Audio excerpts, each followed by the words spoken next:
Actually, we could also move up. I mean, there is no real hurry. We could probably just like that. It really doesn't matter.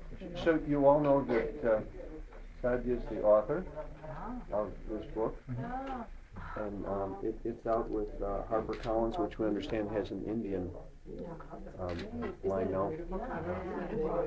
It is the what we call the Shahada, which is Bismillah Rahman. This is actually La ilaha illallah Muhammad Rasulullah, which is there is no God but God, and Muhammad is his messenger.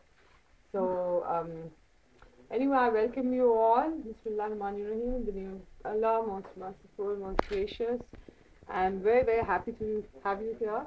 It's just a little dhikr group, and I'm happy to answer questions. And I'm sure a lot of you know what really Sufism is all about. And but I'll just say a few words, and then you can ask me questions to my best of my understanding. I'm not a Sufi, I'm not a scholar, but I'm just a lover of God, and I'm really just a very ordinary sinner who's trying to follow the path of the Master. And so Sufism really, as you know, every religion really has its internal and outward dimensions. You know, there is a zahir and there is a batin. There's an inner reality and there's an outer reality. So Sufism is really the internal, the internal dimension of Islam. I know there is a tendency to more and more in the West to think, and even in Muslim societies, that Sufism is really something new. Actually, it's not. It's very, very classical, and it goes back to the Prophet. And if you really say Sufism is is something new, and it's not really about Islam, you're separating it from its source. I mean, a stream cannot exist without a river, and a river can't really, blend into the ocean, and there is a divine benevolence where it all flows from. So it is really, you cannot rob it of its originality or of its source. And essentially, it is about joining the beloved, because we've been separated, our souls are separated from the divine. And Islam is very close to Christianity, and Jesus is a very exalted prophet in Islam. And especially in the Sufi way, Jesus is really considered a Sufi master. There's a lot of Sufi poetry on Jesus, because he said, I am the spirit, I am the way.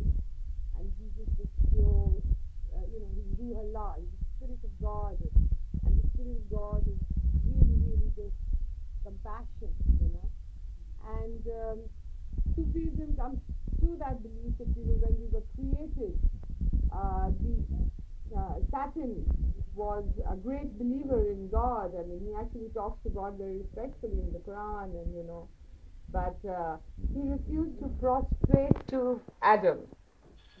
But what was in Adam? Adam, what he did not see, what he did not have, was the inner eye, to see that God had actually breathed his spirit into Adam. And that was contained in the heart. It was in the heart. He did not see the heart. He did not have the eye, and therefore he was condemned. And the whole Sufi philosophy is really about joining the beloved through a path, through killing of your ego. And इसको silent पे कर दो ma'am, मेरा बहुत loud है ना, इसको silent पे कर दो. अगर कोई जरूरी बात हो तो उससे कहना, ख्याल रखना. It's really about a path that teaches you how to kill and how to kill your ego in this life. It's like being spiritually resurrected. There's a wonderful story of Maulana Rum, who said that there was a person who had a disciple who'd gone to the master and knocked at the door. And he said, who is it? He said, Master, it is I. So the master said, go away. So, he went away, and then after years of training and roaming, he came back and he knocked at the door. And the master said, who is it? He said, it is you. And then he opened the door and he said, "Come in," because there is no place for two people. Two eyes cannot exist. So that is really the story of the spiritual path. It is only the eye of God can exist, and we have to submit to Him, and we really have to discover God within our own spirit. The Prophet Muhammad, peace be upon him, said that uh, God has 99 attributes. He has 99 names in Islam, in the Quran. There are 99 names of God. And Sufism, and the Prophet said, adorn yourself with these attributes.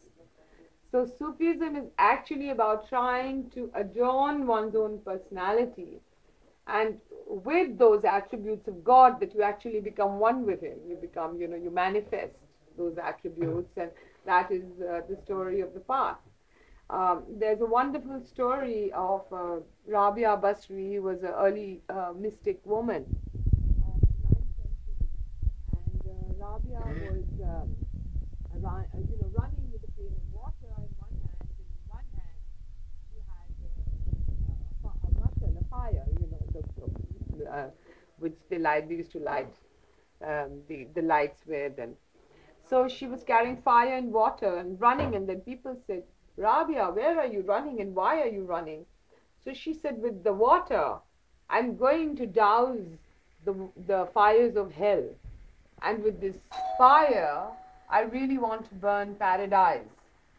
So, because people really love God because of the fear of hell or of the want of paradise, they should really love Him for the sake of His love, So that is really Sufism, where you love God because he must be loved, and because He's God, because of the love we feel for Him in our hearts. And it's really about awakening compassion, in our hearts. We have to become activists of compassion. We have to become motivators of compassion. And we all have compassion in our lives. I mean, sometimes we do a wonderful thing, a small little gesture, and a good gesture, which our heart knows that is good.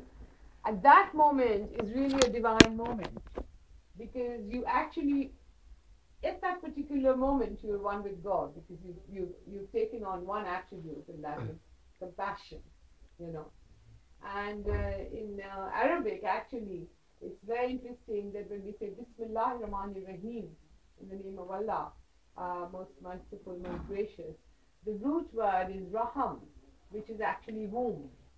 So mercy comes from womb. And so it's an attribute that I think that God has really, gifted women with, is mercy, because women have a natural, as mothers, as women, they have that element of mercy, And so, I mean,